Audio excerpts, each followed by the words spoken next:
Je vous emmène dans Hébreux 13:7 aujourd'hui. Ce verset m'a interpellée. Et j'aimerais du coup le partager avec vous et vous dire ce que j'en pense.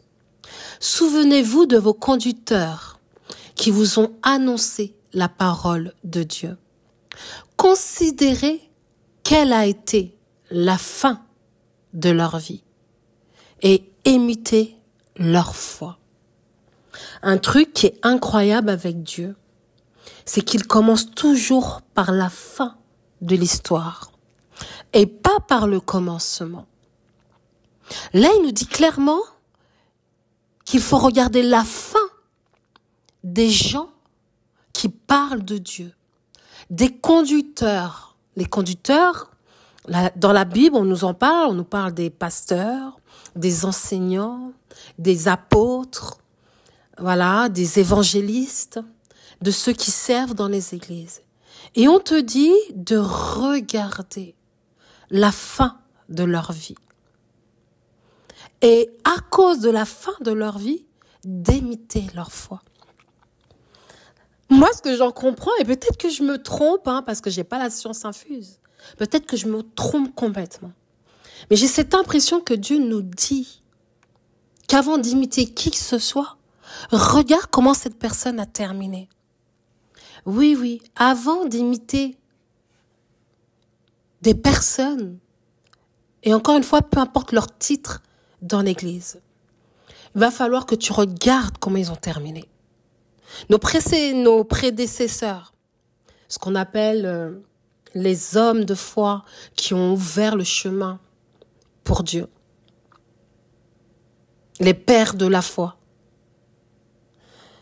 Quelle a été la fin de leur vie? Regarde la fin pour que tu saches si tu peux imiter leur foi. Quand tu regardes la fin de Jésus, sa fin finit avec une victoire, malgré les apparences et malgré la compréhension humaine, de se dire mais il est mort sur la croix le gars. Son sang a coulé. Quelle victoire! La victoire qui était prévue dès le commencement de la part de Dieu. Jésus était la réponse à ce monde. Et donc, le plus important, c'est pas comment une personne commence un ministère. C'est pas comment une personne commence quelque chose.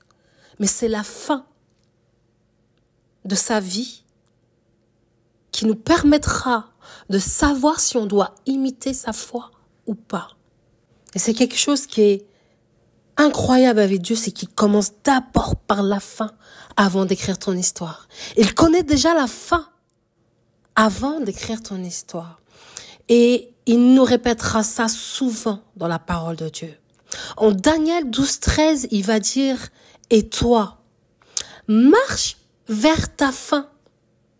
Tu te reposeras et tu seras debout pour ton héritage à la fin des jours. » En 1 Pierre 1:20, prédestiné avant la fondation du monde et manifesté à la fin des temps à cause de vous.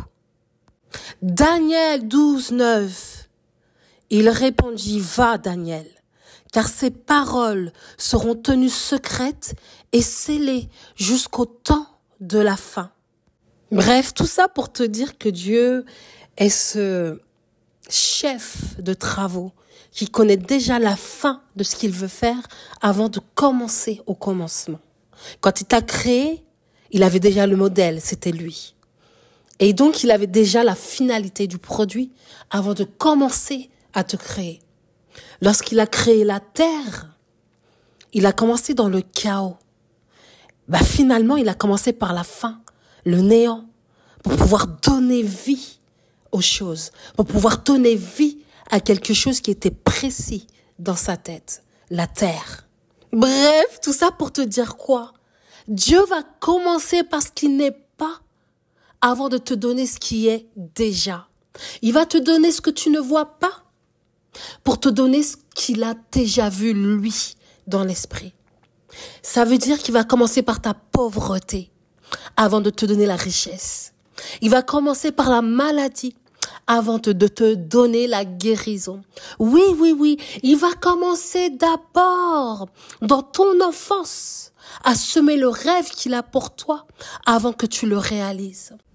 Il va venir dans tes faiblesses pour pouvoir te donner la vérité, la force. Il va venir dans tes doutes, dans tes craintes, dans tes peurs pour te donner une ferme assurance, une ferme espérance en lui. Il commence par la fin avant de te donner ce qui est déjà.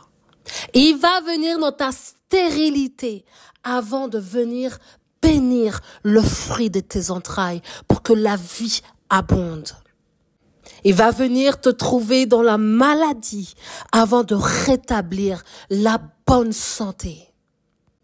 Il va venir dans le mensonge de ce siècle. Il va venir dans la destruction de ce siècle avant de rétablir la vérité, avant de reconstruire ce que les ténèbres ont détruit. Dieu commence par la fin avant de rétablir ce qui est déjà la vérité. Waouh, écoute ça! Si tes pieds descendent vers la mort, Dieu viendra dans ta mort pour souffler la vie. Si ta maison penche vers la mort, si ta route mène vers la mort, sache que Dieu viendra avec le Fils qui est mort à la croix pour ta vie, rétablir la vérité par la vie. Si l'ennemi a tout ravagé, dévasté, Dieu rebâtira sur ses ruines la vérité, son sanctuaire à lui.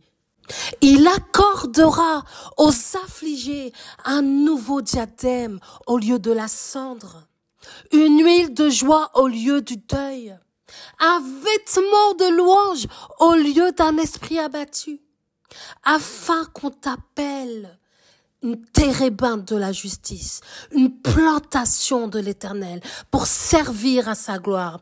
Dieu rebâtira sur d'anciennes ruines. Oui, il relèvera d'antiques décombres. Il renouvellera des villes ravagées, dévastées depuis longtemps. Dieu commence par la fin pour rebâtir ce qui était déjà au commencement. Et qu'est-ce qui était au commencement?